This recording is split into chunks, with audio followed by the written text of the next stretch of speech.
Malayalam big boss season 7 ലൈവിൽ ഇപ്പോൾ നടന്നുകൊണ്ടിരിക്കുന്ന പാവശാസ്ത്രം എന്ന ടാസ്ക് തന്നെയാണ്. ഒരു പാവയുടെ കൈയും കാലും ബോഡിയും ഒക്കെ വ്യത്യസ്തമായി ഭാഗങ്ങളായിട്ടായിരിക്കും വരുന്നത്. അതിനെല്ലാം കൂടെ ഒരു പാവയാക്കി സെറ്റാക്കുക. ഓരോ പാവയ്ക്കും 5 പോയിൻ്റ് ആയിരിക്കും ലഭിക്കുന്നത്. ഇന്ന് മൊത്തം 3 റൗണ്ടുകളായിരിക്കും ഉണ്ടാവുന്നത്. ആ റൗണ്ടിന് ശേഷമായിരിക്കും ഇത് കൺസിഡർ ചെയ്യുള്ളൂ. ഒരാൾക്ക് എത്ര പാവകൾ കിട്ടിയെന്ന്. തട്ടിപ്പറിക്കാനുള്ളവർക്ക് തട്ടിപ്പറിക്കുകയൊക്കെ ചെയ്യാം. ആ ടാസ്കിൻ്റെ സമയത്താണ് നമ്മുടെ അനുമോളുടെ തൊട്ട് ബേക്കിലായിട്ട് അക്ബറാണ് നിന്നത്. അക്ബറുടെ ഫുൾ ബോഡി വെയിറ്റ് നമ്മുടെ അനുമോളുടെ മേത്തേക്ക് കൊടുത്ത് അനുമോളുടെ മൂക്ക് മുറിഞ്ഞിട്ടുണ്ട്. മൂക്കിൽ കൂടെ ബ്ലഡ് വരുന്നുണ്ട്. ലക്ഷ്മിയാണ് കറക്റ്റായിട്ട് അതിനെതിരെ പ്രതികരിച്ചിട്ടുണ്ടായിരുന്നത്. നിൻ്റെ ഹൈറ്റും വെയിറ്റും നീ നല്ല രീതിയിൽ ഉപയോഗിക്കുക. നീ ഇങ്ങനെ അനുമോളുടെ മേത്തായിട്ട് ഫുള്ള് വെയിറ്റ് കൊടുത്തിട്ടാണ് അവളുടെ മൂക്ക് മുറിഞ്ഞ് ചോര വരുന്നത്. നല്ല രീതിക്ക് കളിക്കുക.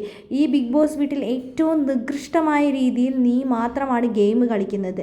അനുമോൾ ഭയങ്കര വിഷമത്തിൽ പറയുന്നുണ്ട്, നിങ്ങൾക്ക് ഹൈറ്റില്ല, നിങ്ങൾ കുറച്ച് ബാക്കോട്ട് നിന്നിട്ടാണെങ്കിൽ നിങ്ങൾക്ക് എടുത്തൂടെ എന്ന് പറയുന്നുണ്ട്. പക്ഷേ ആദിലെ നൂറൊന്നും വലിയ രീതിയിലൊന്നും പ്രതികരിക്കുന്നില്ല. എന്താക്കെ ചോദിക്കുന്നുണ്ട്, പക്ഷേ ആരും അങ്ങനെ പ്രതികരിക്കുന്നില്ല. ലക്ഷ്മി മാത്രമാണ് അനുമോൾക്ക് വേണ്ടി പ്രതികരിച്ചിട്ടുള്ളത്.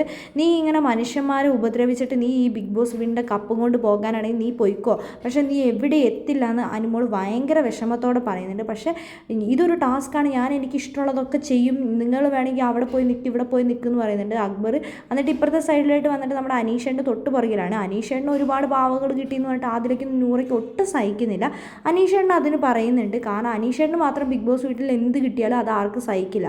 ബാക്കി ആർക്ക് കിട്ടിക്കഴിഞ്ഞാൽ ആർക്കും ഒരു കുഴപ്പമില്ല.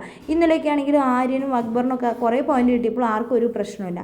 അനീഷേട്ടനോ അല്ലെങ്കിൽ അനുമോൾക്കോ എന്തെങ്കിലുമൊക്കെ ബിഗ് ബോസ് വീട്ടിൽ സംഭവിച്ചു കഴിഞ്ഞാൽ എല്ലാവർക്കും അതിന് കുറ്റം മാത്രമായിരിക്കും ഉണ്ടാവുന്നത്.